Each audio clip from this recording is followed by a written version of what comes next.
You know I live and eat NBA. Here's the deal. I've thought about LaMarcus Aldridge. I've thought about him being added to Tim Duncan. Skip Bayless. This is a big no. There's Skip a big Bayless coming, yep. I still can't go with him. I knew it. I got to go with Kevin Durant, Russell Westbrook, and the Oklahoma City Thunder meeting LeBron and the crew in the finals. Okay. To say the Thunder struggled down the stretch last night against the Raptors would be an understatement. The Thunder led the Raptors by 6 points late in the fourth, but then only scored 1 point in the final 2 minutes, and Toronto gets the comeback win. The Thunder now have 2 losses and face the Bulls tonight.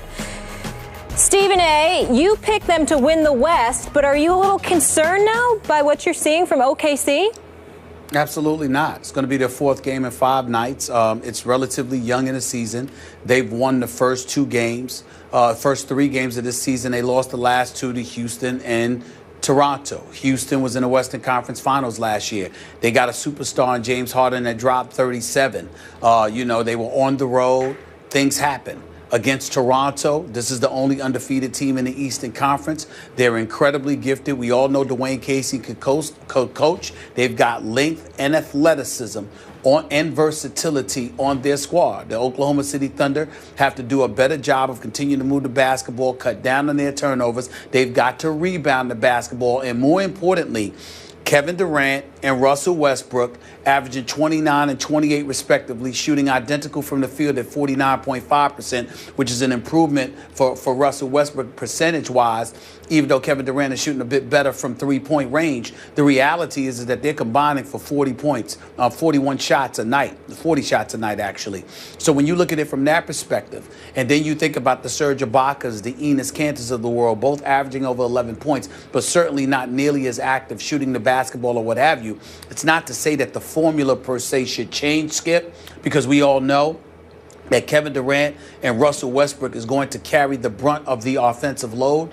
The flip side, however, is that you have to be careful to make sure that others get involved so they don't fall asleep on you during the game, whether it be offense in terms of being active, moving their feet, setting picks and screens, etc., or whether it be active on defense. Even though Serge Ibaka is averaging more than 3 blocks a game, you still need these guys to be actively involved and to get them involved. So what I would say to a Kevin Durant, a Russell Westbrook, turn it up a notch in the 4th quarter as it pertains to your willingness to shoot the basketball and be in attack mode. But prior to that, do a better job slightly of getting other guys involved just so you can rely on them to be active when it counts most, which is the 4th quarter. Because sometimes when you've got 2 prolific offensive individuals and you're shooting all the time throughout the game, guys will let you down in terms of their activity as the game wanes because they're not anticipating that they're going to touch the ball. So it's almost like that theory, Skip, feed the beast, get them involved, make the other guys happy initially, knowing that when money time arrives, you are the 2 that will deliver the goods. It'll take a little bit of time. They got a new coach in Billy Donovan, but they got exceptional assistants in Monty Williams, who should still be a head coach, by the way, and a guy like Maurice Cheeks, who should also still be a head coach. So having Billy Donovan surrounded by those 2 guys, I think will help, and I think Durant and Russell Westbrook will feel themselves out and feel the rest of the team out, but I don't think there's much to worry about this early. I do. I know it's early, but I've been watching a lot of Thunder basketball. Already, I'm seeing that troubled dynamic between 2 superstars with 1 basketball to share. I watched the game. I'm going back 4 games to the one at Orlando. They should not have won the game, but they got very lucky because Russell Westbrook banked in a straight-on 3 at the regulation buzzer to send it into overtime, and they won in 2 overtimes. At Houston, Kevin Durant was 1 out of 5, 1 for 5 in the 4th quarter. Russell Westbrook played pretty well, but obviously it looked to me like Durant was still a little out of sync. Is it my turn or your turn? Can I shoot? Is it okay for me to go ahead and shoot this or not? Then last night, that was a home disaster. I know it's way early. We can't overreact just yet. But Russell Westbrook, who can be everything that you say that he can be, he well could win the MVP this year. That was not an MVP performance last night. He went 1 for 8. in the fourth quarter of a game in Oklahoma City that they should have put away easily. And meanwhile, Kevin Durant went 1 for 2 in the fourth quarter. So Russell took 8 shots, Kevin took 2. What's wrong with that picture?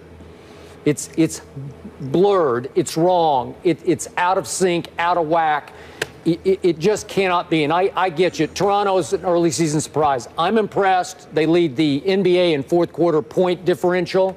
So way to go. They roared back last night. And if you want to say stole that game, to my eye, it looked like they just won the game. It looked like they were the better team in the fourth quarter because of Westbrook, Durant, your turn, my turn, or my turn, your turn. Which way is it? And they don't have a pecking order in a way to close games that they can trust and that will work. So that's what I'm seeing. And again, like you say, new coach, new coaching staff, they'll slowly figure it out. But I still think down the stretch when it really counts, these two will have a hard time sharing one basketball. Well, I think they'll have a hard time sharing the basketball, Skip, early in the season, not later. We can't sit here and talk that and say that Billy Donovan is an exceptional coach, while Mo Cheeks and Monty Williams, at the very least, are exceptional assistants.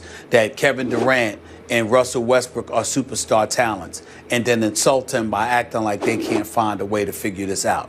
It's incredibly early. Everybody will play their role. Their positions will be defined. But if we want to sit there and nitpick about it, Skip, here's what I would tell you. Kevin Durant will need, not right now, but as the season wanes, will need to be more aggressive. It's not Russell Westbrook's fault that Kevin Durant only shot twice. Don't tell me that he touched the ball 2 times in the fourth quarter. We all know that he touched the ball more than that. But I go back to that little story, and I'll share it with you and Molly right now. It's an all-time story as far as I'm concerned from my years in Philadelphia as a beat writer covering Allen Iverson with the 76ers. Larry Brown was complaining about Allen Iverson shooting the basketball, saying he was never going to pass it, blah, blah, blah, blah, blah. Allen Iverson pulled me out of the practice floor at Philadelphia College of Osteopathic Medicine, which is where the Sixers practice. And Allen Iverson told this quick story, Skip. He said, Stephen A., how long does it usually take us to get past half court? Would you say about 8 seconds? So the shot clock 24, that's 24 minus 8, that's 16, right? He said, I come up the court. I give it to Eric Snow. Eric Snow gives it to Tyrone Hill. Tyrone Hill gives it to George Lynch or somebody, or Dikembe Mutombo. And ultimately, the ball comes back to me. He says, Stephen A., it's about 5 seconds left on the shot clock. If you let the ball get back to me, evidently you didn't want to do something with this, so what you expect me to do? Of course I'll go shoot the ball. And I broke down laughing because as much as that might irritate coaches and beyond, it actually made sense. So when you look at it from that perspective, the reason why the Russell Westbrook story comes into play with Kevin Durant is Russell Westbrook's bringing the ball up the floor. He's the point guard. And they do whatever it is that they do. If the ball touches Kevin Durant, and Kevin Durant is 6'10", who can pull up from 30, who's got a handle nasty enough to go on anybody, doesn't take it upon himself to shoot the basketball, what the hell is Russell Westbrook supposed to do? You got to want to do it yourself. And that's what I'm saying. And I've seen Russell Westbrook give Kevin Durant the ball enough where there is absolutely, positively no excuse on God's green earth for Kevin Durant to be taking 2 shots in the fourth quarter. And don't tell me he's touched the ball just twice, because I've seen him touch the ball more than twice. You got to want it, and you got to want to go get it. And that's on Kevin Durant. That's not on Russell Westbrook. Okay, that's just my thought. Okay, 2 quick points. Your Iverson story doesn't apply here because Allen Iverson did not have Kevin Durant standing over on the wing saying, hi, remember me? I'm sorry, it was AI or bust on that team. So I agree with what that. You're talking about. Russell Westbrook is the point guard. He makes the first decision. He dribbles it past half court, and he gets to choose. Am I going to pass it to Kevin or pass it to somebody else? Or am I going to jack up another shot? And last night in the fourth quarter, he shot it 8 times and made 1. Those are all his choices. So Kevin can't control him. And last quick point, new coaching staff, trust me, what they're going to learn about Russell, supreme talent, as talented as any player in the entire world, to me, virtually uncoachable. He's the point guard. He's not going to listen to what they say. He does what he feels like needs to be done at that moment. And I admire his guts. Nope, he won't. I know. I just think that's disrespectful, Skip. No, it's not. It's the truth. To sit there and say that he's uncoachable. He's just not going to listen. He just does. Skip, you're accusing him of not listening, ignoring coaches, and just doing what he wants to do. Well, that's check not it out. that's well, I have checked it out. Thank you very much. Well, I don't think you've checked with the right folks then. That is the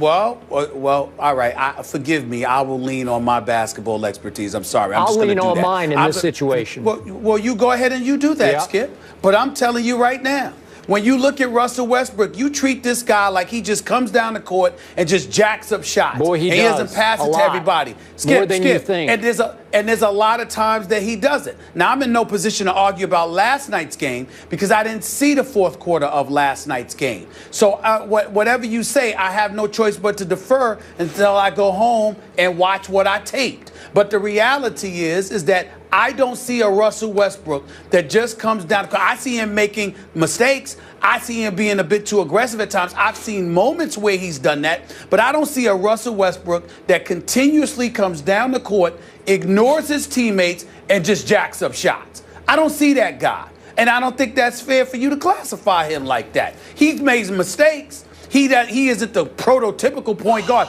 He's no Chris Paul. He's no Steph Curry. He's no Tony Parker or anybody like that.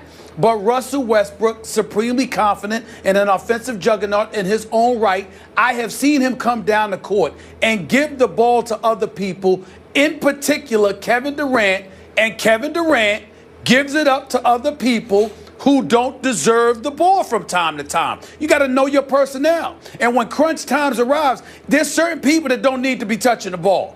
There's certain people that do need to be touching the ball. And if I'm Russell Westbrook and I give the ball to Kevin Durant and Kevin Durant defers to somebody else or gives it back to me, then I'm going to do what I got to do. It's just that simple. Okay, who do you think the primary option in the fourth quarter for the Thunder Kevin always Durant. is? It's Kevin wrong. Durant. You're wrong. It's Russell Westbrook. He's the guy with the ball in his hands. He thinks he's the primary option. What was your it's happened question? For years. I don't know what team you've been watching. You're not listening to my question. I'm asking you a question. I didn't understand your question. Are you asking me who should be the number one option or who they designate the number one option to be? That's what I'm trying to get Just you to answer. Not who gets who is the number one option? Well, he's the point guard, and he's going to be the number one option. But the point that I'm trying to make to you, it's supposed to be Durant. If this were LeBron or somebody else, you'd be saying, go get the ball. How you going to sit up there? You trying to tell me it's Russell Westbrook's fault that Kevin Durant took 2 shots in the fourth quarter? Yes, I am. That's Russell Westbrook's fault? I am. That's asinine. He took 8. That's asinine. He took 8. That's asinine. So you think Russell's dribbling? I'm not talking saying, about his 8. You don't want the ball? I think I better shoot it then. It's wrong. Well, you have the box. Do you have the box score in front of you? How many shots did Oklahoma City take in the fourth quarter? I just got the fourth quarter. I'm saying I don't have it in front of me. I'm asking, how many shots did they take in the fourth quarter? Oklahoma I don't know. City. I just got their lines. I just wrote down their 2 lines. Chances are it's not 10. Chances are it's not 10. Somewhere along the way, when you're the guy who's the superstar, when you're universally recognized as arguably the second best talent on the planet, when you are a former scoring champion multiple times, when you average 27 in your sleep, when you're averaging 29 for the season, when you are 6'10", who can pull up from 30, and somehow, some way, you find a way to take just 2 shots in the fourth quarter, that's Russell Westbrook's fault? Yeah, because he's the guy pulling the trigger. He gets to choose. What happened at Houston? Late game, close game. James Harden game, ultimately. Russell Westbrook took 8 shots in the fourth quarter, but he made 5 of them. Kevin tried 5 shots in that fourth quarter and made only 1 at Houston. And I think last night, Kevin just gave up and said, you go ahead and do it. And all I'm saying is, you making the argument that Russell Westbrook may shoot too much, I agree with that. I'm just saying, don't blame him for the amount of shots Kevin Durant doesn't take when it counts. You are the superstar.